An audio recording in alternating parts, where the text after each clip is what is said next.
The land of Ooh shimmered under a cotton candy sky, a kaleidoscope of vibrant colors that stretched as far as the eye could see. The sweet scent of bubblegum and sugar hung heavy in the air, a familiar and comforting aroma that usually brought a smile to even the most stoic of faces.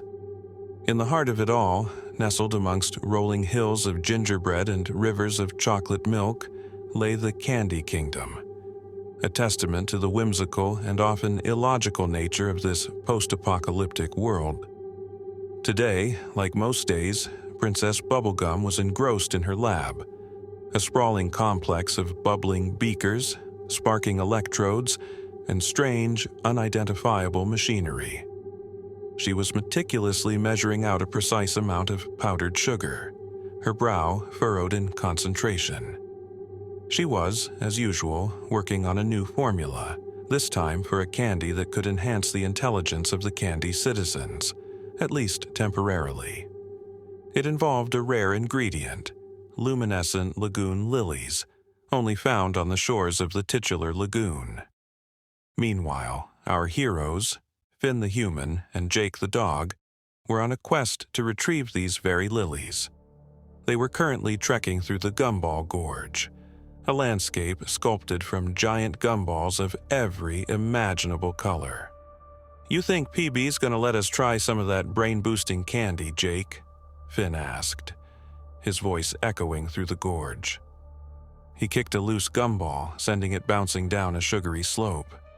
Jake, stretched out to 20 times his normal size and acting as a living bridge across a chasm, chuckled.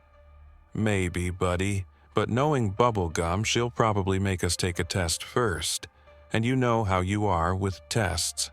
Finn shuddered. "Don't remind me. Still, imagine how much faster we could solve mysteries with super smart brains." They continued their journey, their banter echoing through the candy landscape.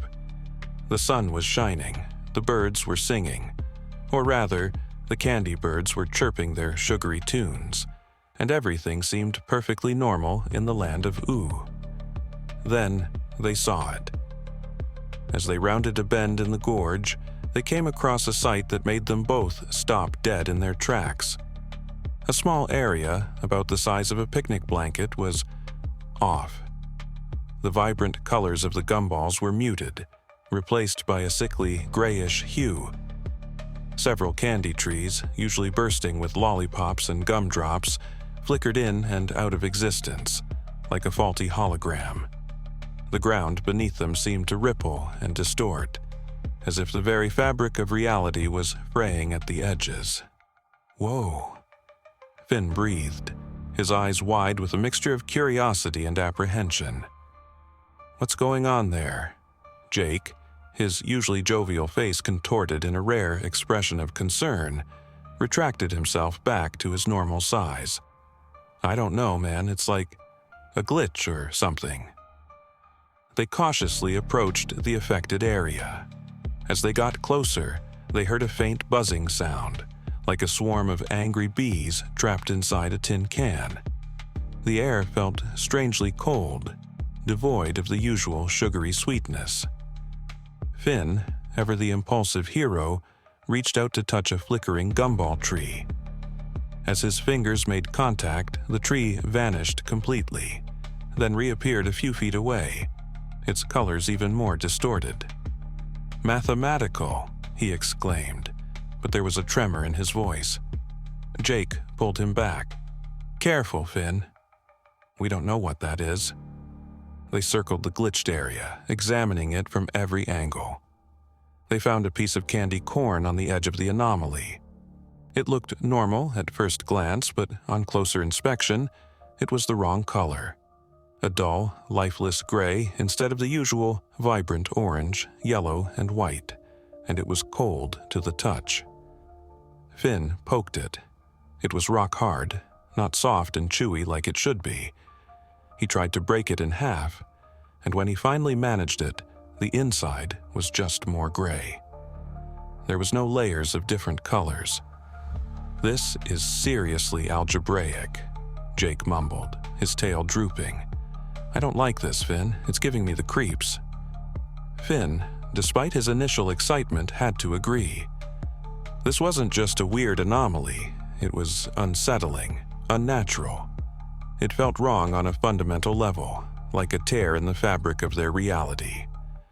They decided to leave the area and continue their quest for the luminescent lagoon lilies, but they couldn't shake the feeling that they had stumbled upon something significant, something that could potentially change the land of Ooh forever. They gathered the needed amount of lilies quickly, eager to leave the unsettling feeling behind, even though it didn't fully go away. When they returned to the Candy Kingdom, they presented their prize to Princess Bubblegum. She was pleased and thanked them for their effort, setting to work immediately.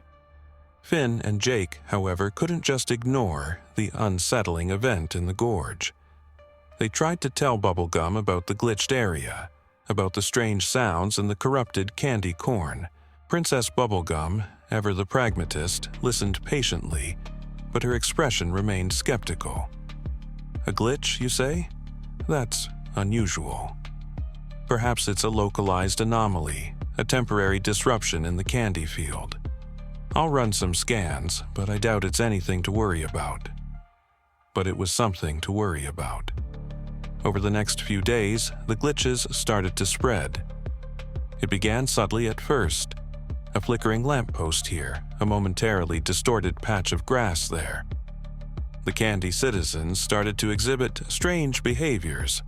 A gingerbread man walking in circles, repeating the same phrase over and over. A gumdrop staring blankly into space, its usually cheerful face devoid of emotion. Then, a group of candy corn people started marching in place, not moving an inch. During one of Finn and Jake's patrols around the kingdom, they saw a group of candy citizens frozen in place, their bodies flickering like a bad video connection. One of them, a usually jovial jawbreaker, was missing an arm, the limb reappearing and disappearing in a continuous loop. The whispers started soon after. At first, Finn thought it was just the wind whistling through the candy cane forests, but he soon realized it was something more. They were faint, almost inaudible, but they were definitely there, slithering at the edge of his hearing. They seemed to be speaking in an ancient, guttural language, a language he didn't understand, but that sent shivers down his spine. He tried to talk to Jake about it, but the dog just tilted his head, his brow furrowed. "I don't hear anything, buddy. Maybe you need a nap?" Finn knew he wasn't imagining things. The whispers were real, and they were growing stronger, more insistent. They seemed to be emanating from the glitched areas, which were becoming more frequent, more widespread.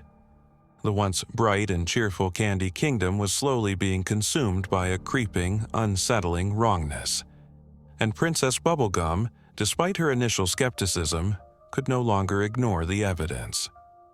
Her scientific instruments were going haywire, spitting out nonsensical data. The very laws of physics, as she understood them, seemed to be breaking down. The Candy Kingdom, a beacon of sugary sweetness and joy, was falling apart, one corrupted candy at a time. And the whispers in the glitch were growing louder, promising a darkness that Finn, despite all his adventures, had never encountered before. He just hoped he was strong enough to handle it, to push it back to where it came from. He looked at his reflection in a shop window. He saw a flicker of doubt, but also determination.